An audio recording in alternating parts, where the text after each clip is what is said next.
Beatrice's voice cut through the murmur of the Austin livestock auction, loud enough to stop the bidding. "Clara, move aside. The premium seating is for actual family investors, not the hired help." My cousin gestured dismissively, her diamond rings flashing under the arena lights. I did not flush. I did not shrink. I simply stepped back, holding my veterinary clipboard, a silent investor in their version of family. I watched the regional agricultural elites smirk. For 20 years, my position in the Hayes household had been strictly contractual. Aunt Marian and Uncle Silas adopted me when I was 7, but love was never part of the agreement. They acquired a ward. I received basic shelter.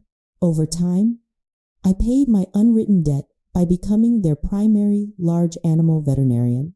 I saved their livestock from disease, maximized their profit margins, and watched them funnel those returns into Beatrice and Warren's luxury lifestyles.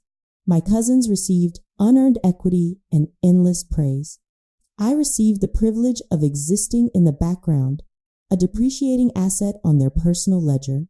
People often wonder how a family can sustain such systemic financial and emotional abuse without a singular moment of guilt. The answer is simple accounting. Cruelty becomes normalized when it is highly profitable. Marian and Silas had spent 2 decades convincing themselves that my labor was simply the interest they were owed for raising me. When a family decides you are a liability, every abuse they inflict is justified as risk management. They had institutionalized my role as the scapegoat so thoroughly that exploiting me felt like their birthright. My silent compliance was never weakness. It was a highly adaptive survival strategy. When your caretakers control the roof over your head, staying quiet is the only way to avoid total bankruptcy of the self. I wore an invisible chain of submission, keeping my head down, working through veterinary school, and hoarding every dollar I earned in a private clinic savings account. I operated on the assumption that my eventual exit would require complete financial sovereignty, and I protected that capital with absolute discipline. The auction floor in Austin was supposed to be a standard operational day. I was there to assess livestock health. Silas was there to feed his ego. When a bidding war erupted over a champion Brahman bull, Silas let his pride override his available capital. He bid aggressively against a rival rancher, driving the price up to astronomical heights. When the gavel finally fell, Silas had secured the prize, but he had massively exceeded his credit limit. I watched his face cycle through the realization of his deficit. He turned to me, the panic in his eyes instantly replaced by cold calculation. He shoved the paperwork into my hands. The total was $125,000. "Pay it, Clara," Silas ordered, his voice devoid of any familial warmth. "Consider it your retroactive rent for the last 20 years. There was no room for negotiation. We were standing in front of the most powerful agricultural magnates in Texas. A public default would ruin the Hayes reputation, a currency Silas valued above all else. He was leveraging my professional standing against his personal debt. I looked at the invoice. Anger wasn't loud. It was entirely clinical. This was not an emotional breakdown. It was a balance sheet. I did not cry. I did not ask why. I simply reached into my bag, pulled out the pre-approved cashier's check I had prepared for my clinic's expansion, and signed over the exact figure, draining every single dollar from the savings I had spent 7 years accumulating. I signed away my exit strategy to secure his fragile pride, treating it as the final payment on a toxic subscription I was preparing to cancel permanently. I handed the completed check to the auction clerk. The transaction was finalized. Silas let out a slow exhale, already turning his back to me to accept the congratulations of his peers. He assumed the matter was closed, a successful acquisition funded by silent collateral.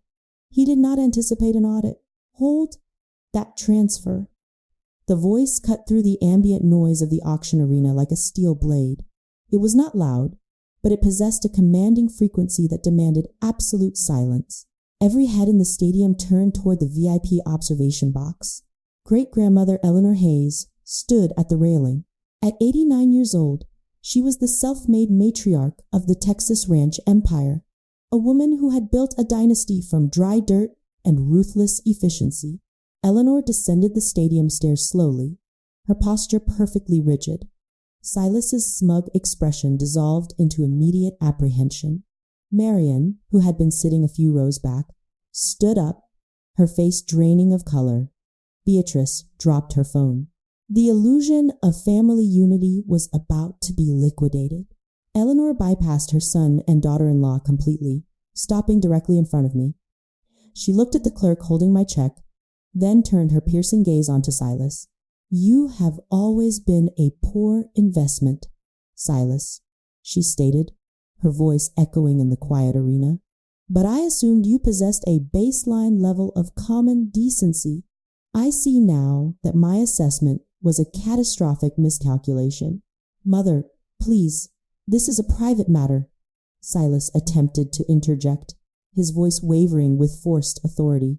"There is nothing private about financial extortion," Eleanor countered, her tone clinical and decisive. "I have watched you and Marian systematically devalue Clara for 20 years. I observed you treat her medical expertise as unpaid labor while funding Beatrice and Warren's frivolous endeavors. I remained silent because I wanted to see if you would ever correct your own moral deficit. Today, forcing her to liquidate her life savings to cover your reckless ego, you have finalized your own bankruptcy." The regional agricultural elite watched in stunned fascination. This was not a family disagreement. It was a public restructuring. "Marian, Silas, you are effectively terminated from this operation," Eleanor announced. "Your access to the family accounts is revoked, effective immediately." Beatrice stepped forward, panic fracturing her polished facade. "Great-grandmother, you cannot do this. We are your bloodline. Blood is a biological fact, Beatrice. Integrity is a choice none of you have made." She turned toward her attorney, who had silently materialized behind her. "William, freeze all corporate access immediately and draft the emergency succession papers. The current estate plan is void. I am transferring the entirety of the Hayes agricultural empire, all land holdings, livestock strains, and liquid assets directly to Clara. I will execute the documents at the clinic this afternoon." The arena erupted in frantic whispers. Silas looked physically ill. Marian collapsed back into her seat. Beatrice stared at me with unmasked hatred. I did not smile. I did not express gratitude. I simply looked at the family that had spent decades treating me as a liability, watching their entire net worth shift onto my side of the ledger. The transfer of power was absolute, immediate, and completely irrevocable. We returned to the primary estate within the hour. The sprawling Texas ranch, usually a symbol of suffocating tradition, now felt like a newly acquired corporate asset. Eleanor led me directly into her private study, shutting the heavy oak doors against the frantic demands of my aunt and uncle echoing in the hallway. She sat behind her mahogany desk, resting her frail hands heavily on the polished wood. The fierce matriarch who had commanded the auction floor was suddenly looking incredibly fragile. Her hands shook slightly as she pushed a thick manila folder across the polished wood. "I do not have time for gentle transitions, Clara," Eleanor stated, her voice stripped of all pretense. "I have stage 4 pancreatic cancer. The oncologists project I have less than 4 months to live. This restructuring is not a lesson for Silas and Marian. It is an emergency succession plan. I process the data without reacting. Sadness is an inefficient response to inevitability. Eleanor required competence, not tears." "I understand," I replied, opening the folder. "You need to understand everything," she insisted. "Your biological parents left you a significant land trust when they died. It was designated to vest upon your 21st birthday." I scanned the financial documents inside the folder. Transfer logs, heavily redacted property deeds, unauthorized withdrawals. The numbers painted a devastating picture of systematic theft. Marion and Silas had liquidated the trust completely. They had stolen my parental inheritance to cover their own mismanaged investments and fund their children's trust funds. They didn't just normalize your abuse, Eleanor said coldly. They monetized your tragedy. I rubbed my eyes, attempting to summon some form of shock, but there was only clarity. I had been the silent investor in their version of family, entirely unaware that my own stolen capital was paying the dividends they enjoyed. Eleanor pushed a second, thinner file toward me. That is not the entirety of their betrayal. Look at the genetic registry for the Brahman bull you were forced to purchase today. I opened the registry. As a veterinarian, decoding livestock lineage was my specialty. I traced the sire and dam lines, tracking the genetic markers back 3 generations. My pulse steadied as the data aligned into a horrifying reality. The bull possessed the exact proprietary genetic markers of the rare livestock strain my biological father had spent his life breeding. It was his lost bloodline. Silas had known. He had not just forced me to pay an exorbitant invoice for a random animal. He had deliberately manipulated me into purchasing the last remaining asset of my father's legacy, treating my true heritage as a disposable chip in his ego-driven bidding war. This was not mere financial abuse. It was a calculated, deeply personal desecration of my origins. The revelation did not break me. It crystallized my intent. They had not just stolen my past, they had mocked the foundation of my existence. I looked up at Eleanor, my vision perfectly clear. There was no grief left in my system, only the cold, mechanical realization that the Hayes family required absolute liquidation. The ledger was unbalanced, and I was going to collect every single debt. The execution of Eleanor's revised will triggered a desperate counteroffensive. When the legal contest leaked to the agricultural media networks, my former family attempted to control the narrative. They launched a targeted public relations campaign, seeking to portray me as a manipulative opportunist who had coerced a dying woman into disinheriting her legitimate bloodline. Beatrice, always the eager face of the family's narcissism, booked an appearance on the Texas Agrarian, a widely syndicated rural lifestyle podcast. It was a calculated move to garner sympathy from the traditional ranching community. I sat in my office, watching the live video feed on my laptop, treating the broadcast as an intelligence-gathering operation. Beatrice appeared on screen wearing a carefully selected modest blouse, her makeup applied to suggest sleepless nights and deep distress. She played the victim with practiced ease. "It is just so devastating," Beatrice told the host, dabbing her dry eyes with a tissue. "We took Clara in when she had nothing. We fed her, housed her, treated her like a sister. And the moment great-grandmother became vulnerable, Clara exploited her declining mental state." The host, a seasoned journalist named Davis, nodded thoughtfully. He had done his research. "That is a tragic perspective, Beatrice. However, court filings associated with the estate dispute mention a separate civil suit regarding a parental land trust. The documents allege your parents misappropriated funds belonging to Clara. Can you address that?" Beatrice's sympathetic mask fractured. Her posture stiffened, the defensive instinct overriding her media training. "That is a complete misrepresentation of family finances," she snapped, her tone shifting from sorrowful to abrasive. "Running a premium ranch is incredibly expensive, but the funds were legally held in a trust for Clara Davis Prest," his questioning clinical and relentless. "Where did the capital go, Beatrice?" The pressure cracked her. Beatrice had spent her entire life insulated from accountability, shielded by stolen wealth. Faced with direct interrogation, her inherent entitlement bypassed her filter. She leaned into the microphone, her face flushed with unhinged rage. "Where did it go?" Beatrice shrieked, her voice echoing through the studio and across the internet.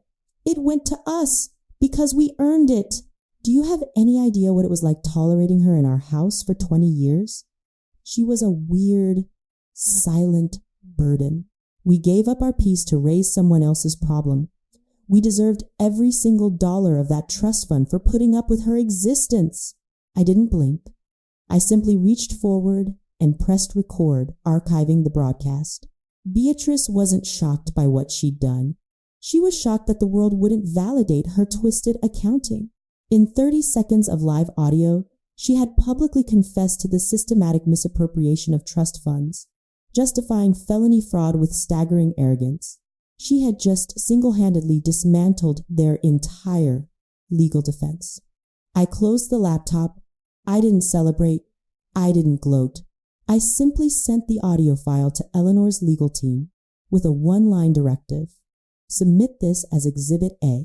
The trap had been set, but they had gleefully walked into it and locked the door behind themselves.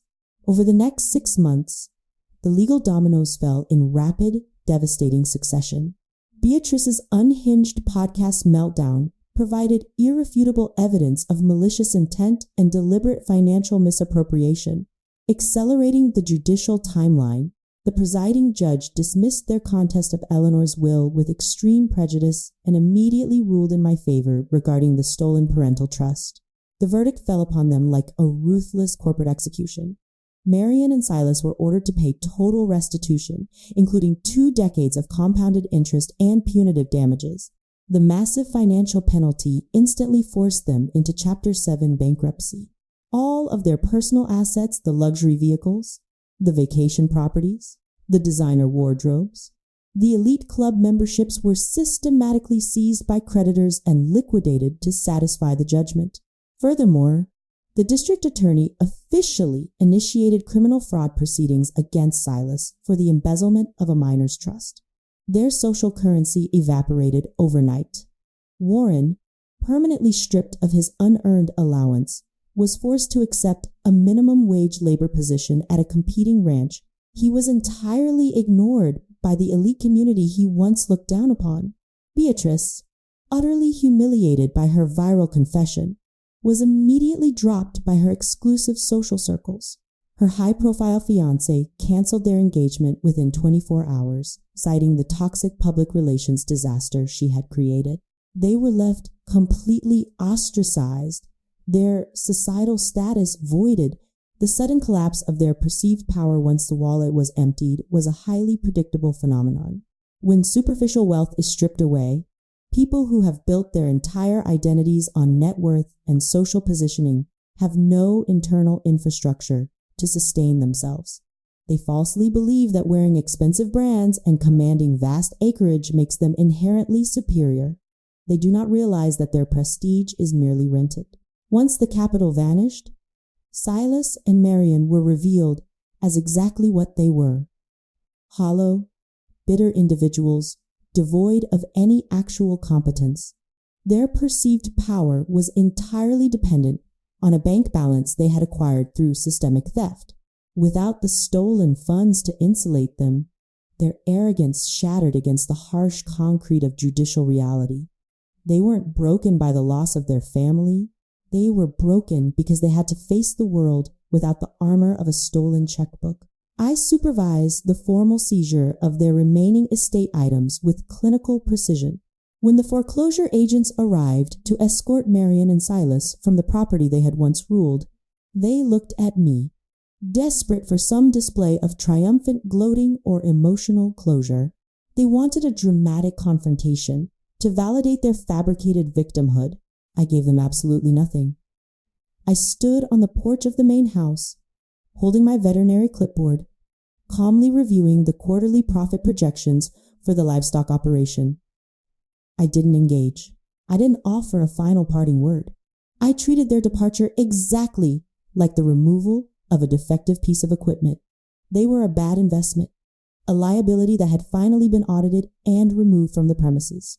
The balance sheet was clean, the debt was collected, and the transaction was officially closed. With the estate legally secured and the toxic elements permanently removed from the premises, I initiated a comprehensive and meticulous restructuring of the Hayes Ranch. I stepped fully into my role as the executive steward of the historic property, transitioning my veterinary practice into the operational core of the entire enterprise.